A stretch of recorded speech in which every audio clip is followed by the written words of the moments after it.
سيدنا محمد مفتاح باب رحمة الله عدد ما في علم الله صلاة وسلاما دائمين بدوام ملك الله وعلى آله وصحبه اللهم صل على سيدنا محمد صلاة تفتح بها لنا فتوح العارفين وتفقهنا بها في الدين وعلى آله وصحبه. Assalamualaikum warahmatullahi wabarakatuh.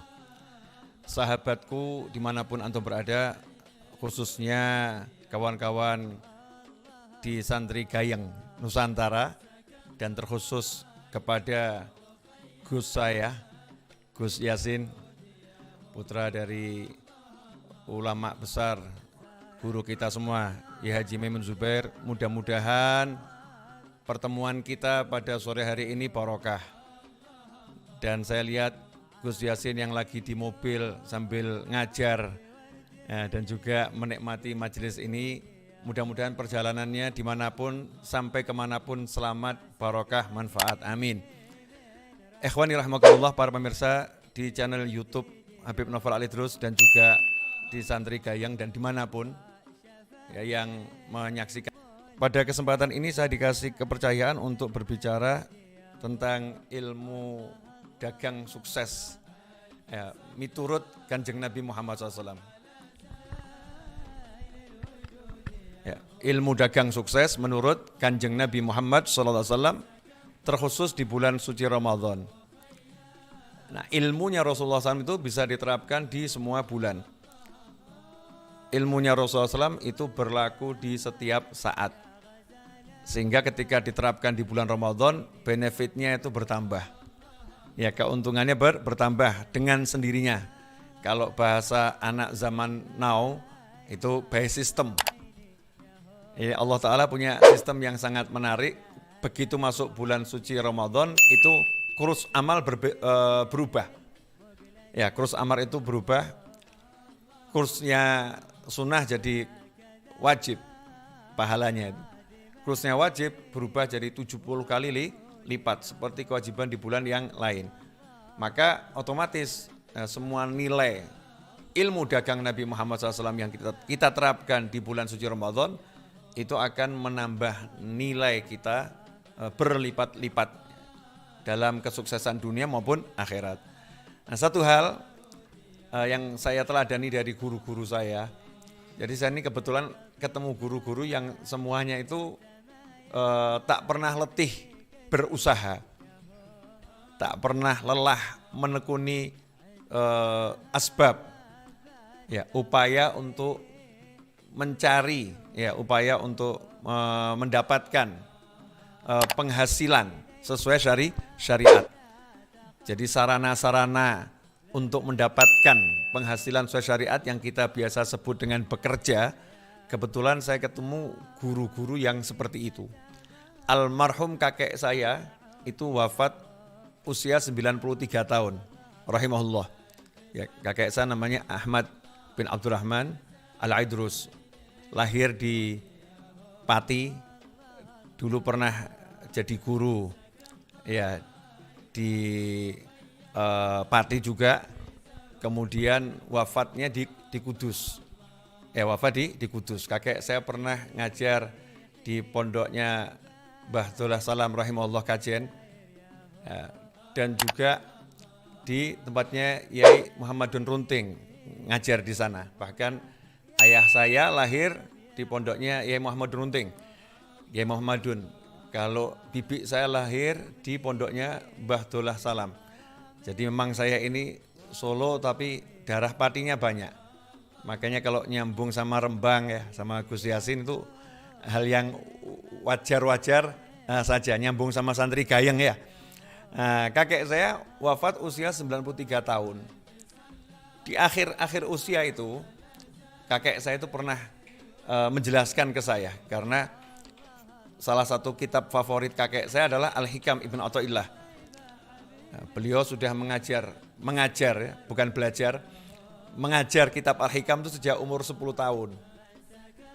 Ya, umur 10 tahun sudah mengajar kitab Al-Hikam. Sering juga menggantikan ayahnya, itu Mbah Buyut saya, Habib Abdurrahman Alidrus di Pati, kalau ngajar Al-Hikam. Beliau mengatakan begini, tajrid tajrid, kalau bahasa kita kan sudah tidak menempuh asbab, itu namanya tajrid. Nah, tajrid itu untuk orang seperti saya, umur 93 tahun, sudah nggak punya pekerjaan, ya nggak ada yang bisa secara sarana duniawi diolah. Nah, itu seperti saya boleh tajrid, tinggal duduk, pasrah sama Allah Ta'ala, itu tajrid. Tapi kalau anak muda, ya anak muda, kemudian walaupun sudah tidak muda, tapi ada sarana penghidupan dunia, fisiknya masih mampu bergerak, maka belum sampai makom tajrid. Nah, itu disampaikan kakek saya ketika memang betul-betul sudah tidak bisa keluar dari rumah. Ya, tidak bisa keluar dari rumah. Itu beliau baru mengatakan saya di makom tajrid sekarang ini. Nah, sementara seringkali kita ini generasi muda pegang tasbih sedikit merasa saya di makom tajrid. Ya, atau kita duduk menghafal Al-Quran, kemudian kita bilang saya di makom tajrid. Saya nggak perlu lagi berbisnis, nggak perlu bekerja. Padahal kalau kita lihat para kiai itu di pondok pesantrennya ya pasti itu ada tokonya. Ada tokonya yang jual keperluan untuk santri atau untuk wali santri kalau berkunjung. Yang ada bisnisnya, modelnya apapun, ada pekerjaannya. Sementara kadang kita nih santri-santri kita baru pegang tasbih kalau bahasa saya gitu. Sedikit duduk zikir, ya belum banyak pula zikirnya, udah merasa di makom tajrid. Nah, ini adalah satu kesalahan yang sering dialami oleh salik yang tidak berguru. Orang yang berjalan kepada Allah Ta'ala tapi tidak punya guru yang membimbing, guru yang benar yang membimbing. Kalau kita lihat baginda Muhammad SAW, Rasulullah SAW itu sejak usia dini, ya usia tamyiz, bahkan kalau usianya ya, kalau Rasul dari lahir sudah di atasnya baligh. Dari lahir Nabi SAW sudah sempurna. Ya udah sempurna. Tapi kalau untuk kita mengukur usia, jadi ukuran usia tamyiz, baligh itu orang-orang seperti kita. Tapi kalau untuk baginda Muhammad SAW, dari sejak di alam arwah, di alam kandungan sampai lahir, beliau udah pada kesempurnaan segala bagian dari diri beliau SAW. Bagaimana fisiknya, bagaimana ruhnya, bagaimana akalnya, semuanya sempurna. Tapi usia 4 sampai 6 tahun, di situ Nabi Muhammad SAW sudah dididik untuk menjadi seorang lelaki yang bisa hidup mandiri, ya tidak bergantung pada siapapun. Makanya orang-orang Arab Mekah, ya orang-orang Arab Mekah dahulu biasa kalau punya anaknya itu dititipkan di desa-desa kepada ibu-ibu susu ya untuk mendapatkan ASI dari desa. Alasannya apa? Di antara alasannya adalah yang pertama agar mendapatkan minuman ASI yang betul-betul dari manusia-manusia yang makanannya asli, yang sehat. Yang kedua, agar mendapatkan lingkungan yang belum terkontaminasi. Karena Mekah itu tempat berkumpulnya seluruh manusia dari berbagai bangsa dan suku dari seluruh dunia sejak zaman dahulu kala. Sehingga budayanya yang ada sudah budaya campuran, bahasa Arabnya juga udah kecampur dengan bahasa dari luar ya, dari luar. Maka dititipkan di desa yang masih asli budayanya, masih asli bahasa Arabnya, masih bersih lingkungannya. Sehingga disitulah Nabi SAW banyak mendapatkan pelajaran tentang cara hidup. Ya, tentang cara hidup meskipun adabani rabbi fa ahsana ta'dibi. Rasulullah SAW itu dididik langsung oleh Allah Subhanahu wa Ta'ala. Cuma ini jalanan dunianya saja kita lihat Halimatus Sa'diyah radhiyallahu anha beserta keluarganya betul-betul mendidik Nabi Muhammad SAW sampai diajari ilmu mendasar orang Arab kalau bekerja. Ya, ilmu mendasar paling sederhana orang Arab bekerja itu adalah jadi penggembala kambing. Nah, jadi penggembala kambing itu diajarkan kepada Nabi Muhammad SAW sejak kecil. Nah, ini juga yang kadang kita tidak kita lakukan nih. anak-anak kita ini nggak punya bekal untuk hidup mandiri, nggak punya ilmu bekerja, karena kita menghilangkan proses ini, proses Nabi Muhammad SAW sebelum jadi Rasul ya, sebelum diangkat jadi Rasul, itu ada proses yang dilewati oleh Nabi Muhammad SAW. Seringkali kita mencontoh Nabi SAW itu setelah menjadi Rasul. Jadi kita mencontoh sholatnya, kita mencontoh sholat beliau, kita mencontoh puasa beliau, kita mencontoh qiraatul Quran beliau, kita mencontoh bagaimana beliau itu hidup bertetangga, bagaimana beliau berzikir, dan lain sebagainya. Tapi kita tidak menerapkan timeline, ya, timeline bagaimana anak-anak kita bisa mencontohnya. Dari umur sekian sampai sekian itu Nabi Muhammad SAW sudah mulai hidup mandiri, ya, hidup bersama orang lain yang akhirnya menjadi ibu susunya, ya, bersama masyarakat lain di kampung yang jauh dari keluarganya. Kemudian Nabi Muhammad SAW mulai dididik bisa kerja, jadi pengembala kambing. Setelah itu Nabi Muhammad SAW setelah wafat ibunya, setelah wafat kakeknya, diasuh oleh pamannya Abu Thalib. Apa yang dilakukan oleh Abu Thalib? Abu Thalib melakukan hal yang sama, mendidik Nabi Muhammad SAW untuk menjadi seorang pekerja tangguh, ya, menjadi seorang pengusaha, menjadi seorang pedagang. Maka saat itu Nabi Muhammad SAW diajak oleh Abu Thalib untuk ikut, ya, membantu beliau dalam berbisnis, sehingga mulailah berdagang dari umur 12 tahun sudah sampai ke Syam. Ya, sampai ke Syria, umur 12 tahun ya sudah keluar negeri Nabi Muhammad SAW. Kalau bahasa anak zaman sekarang sudah ekspor impor. 12 tahun udah belajar ekspor impor. Ini ada timelinenya, ya, timelinenya. Kemudian usia 25 tahun Nabi Muhammad SAW udah sukses secara finansial. Ya, secara finansial udah sukses.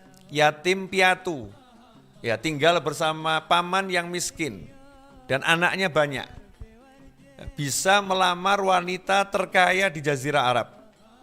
Ya, bisa melamar wanita terkaya di Jazirah Arab dan wanita tercantik di Jazirah Arab, wanita yang dipinang oleh banyak orang-orang kaya dan orang-orang berpengaruh di zaman itu. Tetapi semua lamaran ditolak, yang diterima hanya lamaran Nabi Muhammad SAW. Menikahlah dengan Sayyidah Khadijah radhiyallahu taala anha. Nah, itu umur 25 tahun. Jadi kalau ditanya kesuksesan Nabi dalam berbisnis tidak diragukan, karena wanita yang ahli dagang pun, konglomerat di zaman itu pun jatuh hati kepada Nabi Muhammad SAW dari segala segi. Ya, dari akhlak beliau, dari kemampuan beliau berbisnis dan lain sebagainya. Lantas bagaimana cara bisnis Nabi Muhammad SAW? Nah, ini yang menarik, ikhwani rahimakumullah, pemirsa dimanapun antum berada. Rasulullah SAW itu mengedepankan dalam bisnis adalah pendekatan humanis, manusianya yang didekati. Jadi bukan pendekatan materi. Kalau kita ini seringkali jual barang, jadi yang dijual barangnya dulu. Kalau Nabi Muhammad SAW yang dijual adalah pelayanan. Jadi pelayanannya dulu dikedepankan, baru barangnya. Ya, pelayanan itu nomor satu. Pelayanannya sangat istimewa. Ini yang diajarkan oleh Nabi SAW dalam berdagang. Jadi mengedepankan pelayanan. Ya, bukan barangnya dulu. Barangnya pasti oke, tapi nanti dulu. Pelayanan itu nomor satu dalam kesuksesan. Nah, itulah yang diajarkan oleh Nabi Muhammad SAW, di mana beliau mengedepankan kejujuran dalam berdagang. Ini bagian dari pelayanan kepada pembeli. Ya, jujur dalam berdagang. Sampai beliau menyatakan pedagang yang jujur itu derajatnya sama dengan orang yang gugur sebagai syuhada. Gugur sebagai syuhada di medan laga loh ya, betul-betul perang. Kemudian seperti pahlawan-pahlawan kita yang gugur dahulu ketika memerdekakan Negara Kesatuan Republik Indonesia. Itu pahalanya sama orang yang jujur dalam berdagang, sama itu yang jujur dalam berdagang juga makom syuhada. Sampai dijanjikan seperti itu. Ini menunjukkan Nabi SAW mengedepankan pelayanan, jujurlah dalam berdagang. Kemudian Nabi SAW mengedepankan senyum, ramah, ya, lembut dalam ucapan lembut, wajah menyenangkan, kemudian secara sistematis Rasul pun juga mengedepankan catat mencatat. Jadi pencatatannya itu rapi, detil. Ya, kalau yang di hutang apa, yang cash apa, semuanya ada detailnya. Itu yang dilakukan Nabi Muhammad SAW. Nah, kemudian kualitas barangnya, ya, menjual barang yang berkualitas dan dengan cara yang sangat indah dan harganya murah. Nabi SAW mengejar omset, ya, omsetnya yang banyak agar barang ini lakunya cepat, ya, menjual dengan cepat, menjual banyak dan menjual untung, nggak rugi. Nah, yang menarik, setiap kali seseorang itu berbisnis dengan Nabi Muhammad SAW, maka siapapun yang tersentuh dengan style bisnis Nabi Muhammad SAW, gaya bisnis Nabi Muhammad SAW, nggak akan cari orang lain. Ya, nggak akan cari orang lain.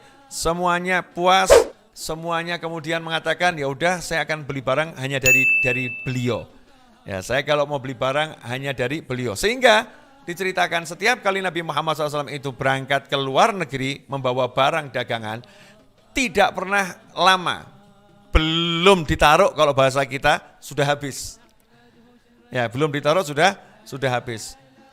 Bagaimana bisa seperti itu? Ya tadi itu, karena memang beliau mengutamakan pelayanan yang terbaik, kemudian juga barangnya berkualitas, yang ketiga harganya murah, ya tanpa merugikan orang lain, ya tanpa merugikan orang lain. Ikhwani rahimakumullah.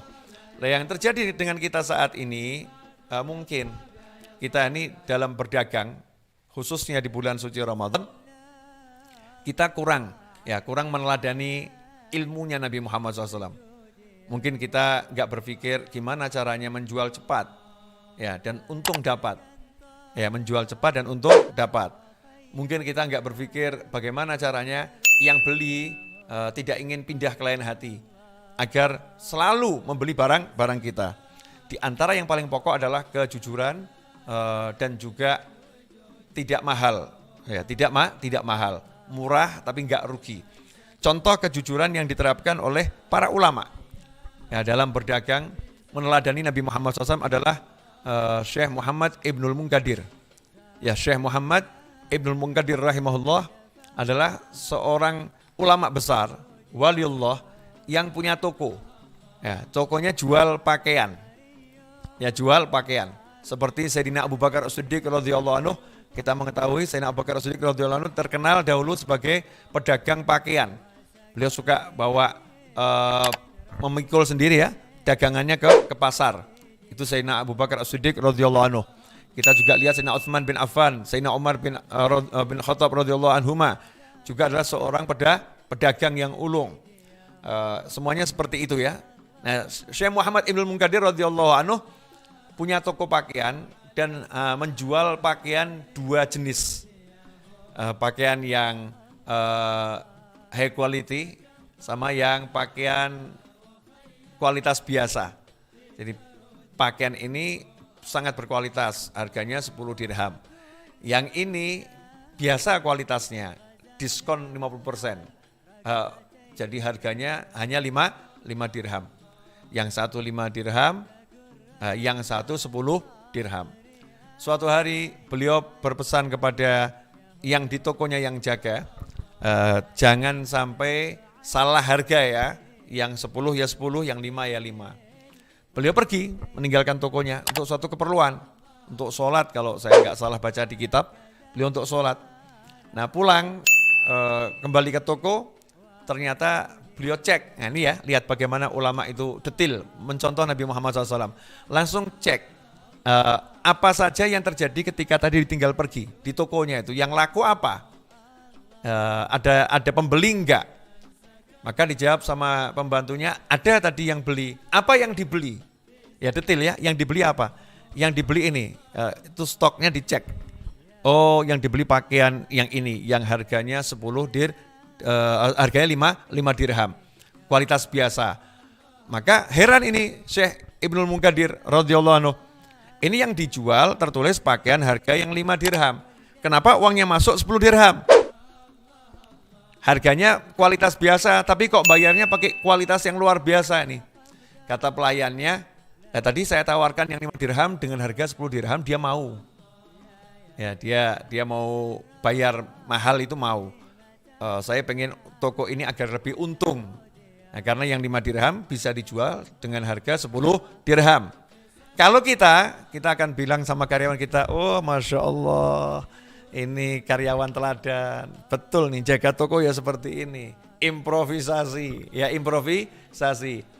Tapi apa yang dilakukan oleh Syekh Ibnul Munkadir radhiyallahu anhu, marah sejadi-jadinya. Siapa yang beli tadi ini? Ya, yang beli ini tadi siapa?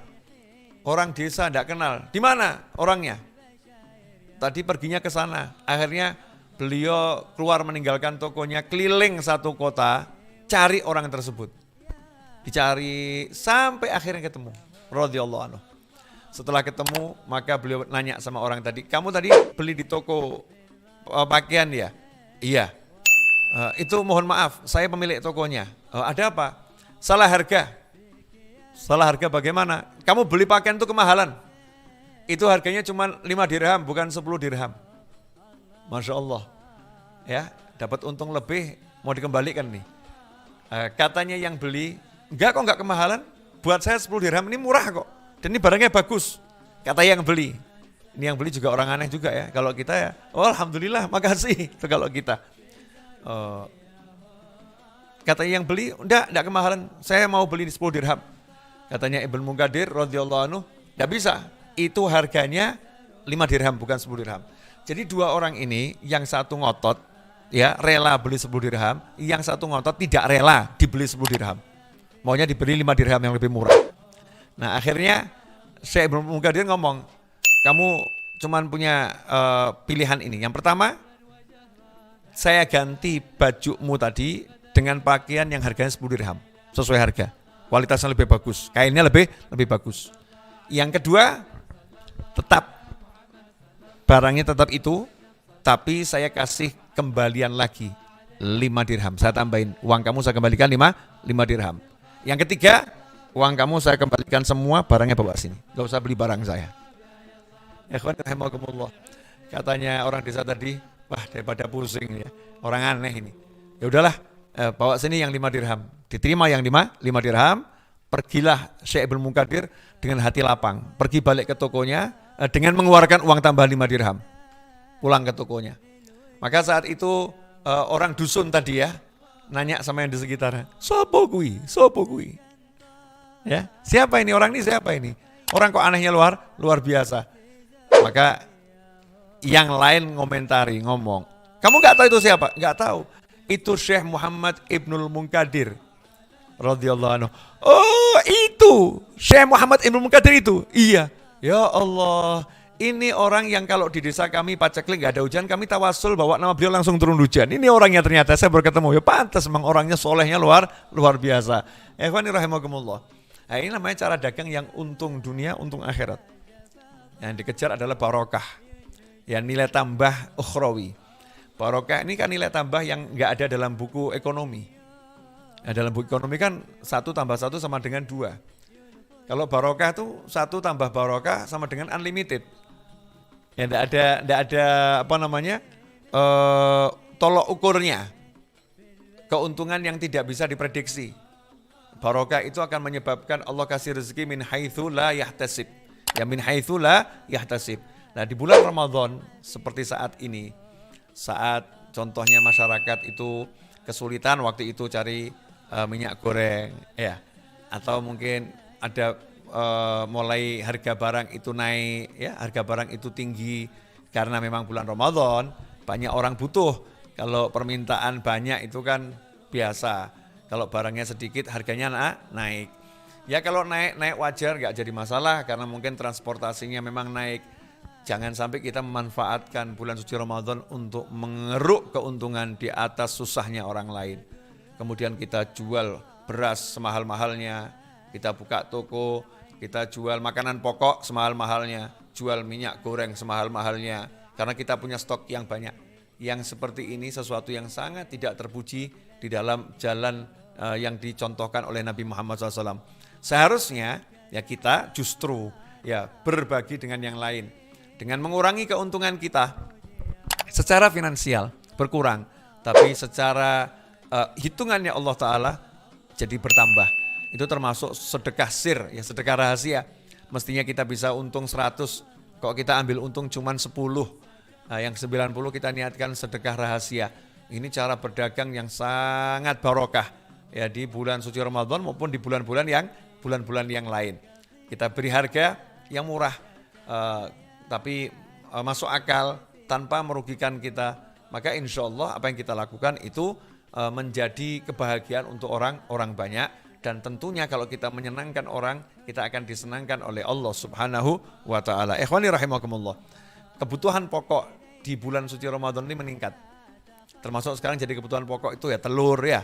Nah, telur itu jadi kebutuhan pokok karena untuk memasak ya sekarang orang butuh telur untuk masak macam-macam ya, butuh telur. Maka semua yang terkait dengan kebutuhan pokok jangan kemudian harganya kita lambungkan, jangan kita tinggikan. Kalau kita punya toko kelontong, kalau kita punya toko serba ada, maka usahakan. Yuk kita berderma tanpa orang itu tahu kalau kita lagi berderma kepadanya. Dengan kita mengurangi keuntungan kita, tapi menambah benefit kita. Kok bisa ya? Iya, karena muamalah kita, partner kita bukan manusia, partner kita pemilik jagat raya, yaitu Allah Subhanahu wa Ta'ala. Yuk kita mulai berpikir berbisnis dengan Allah Subhanahu wa Ta'ala, dengan mengandalkan nilai-nilai tambahan yang sudah pasti diberikan oleh Allah Subhanahu wa Ta'ala. Ikhwani rahimakumullah, alhamdulillah tidak terasa saya sudah menyampaikan uraian singkat di bulan suci Ramadan ini selama 27 menit. Ya, 27 menit. Mudah-mudahan 27 menitnya ini barokah dan manfaat. Masih ada tanya jawab ya dari host, mungkin 2 pertanyaan insyaallah. Karena saya lagi berada di Tawangmangu, mohon doanya. Ini lagi ngecor Majelis Ar-Raudhah Tawangmangu. Nah, nanti insyaallah akan menjadi salah satu